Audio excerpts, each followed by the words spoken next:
आपल्यासोबत भाजपचे नेते आणि खासदार भागवत कराड आहेत.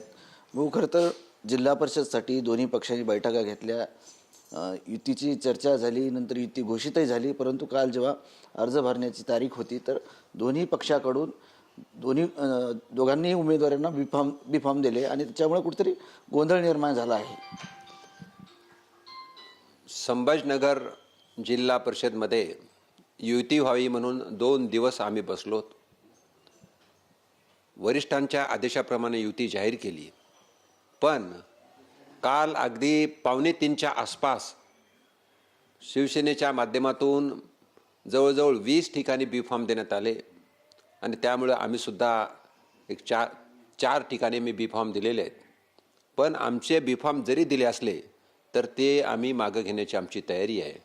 यासाठी आता भाजप शिवसेनेची परत बैठक आम्ही बोलवणार आहोत आणि जो काय बिफॉर्म देण्यामध्ये गोंधळ निर्माण झाला आणि कार्यकर्त्यामध्ये संभ्रम निर्माण झाला त्यासाठी परत एकदा युतीची बैठक घेणं गरजेचं आहे आणि आम्ही लवकरच बसू आज.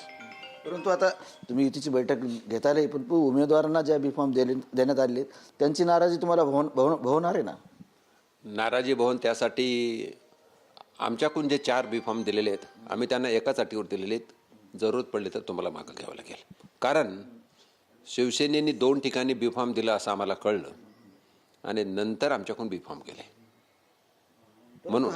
म्हणून आम्ही बिफॉर्म जरी दिले असले ते आम्ही वापस घेऊ. आमची लोक तयार आहेत. आज बैठक घेणार त्या संदर्भात? आज बैठक घेणार. त्यासाठी बैठक होईल. नक्कीच होते खासदार भागवत कराड. आणि जे बिफॉर्म दोन्ही पक्षाकडून देण्यात आलेले आहेत जिल्हा परिषद निवडणुकीच्या अनुषंगाने ते आज परत घेण्यासाठी आम्ही बैठक घेणार आहोत आणि ते बिफॉर्म परत घेतले जातील असा शब्द भारतीय जनता पार्टीच्या वतीने देण्यात आला आहे आणि ते आज बैठकीमध्ये त्यांचा निर्णय होईल. कॅमेरामॅन अमित आडेसह संजय सर्वोदय, TV9 मराठी, छत्रपती संभाजीनगर.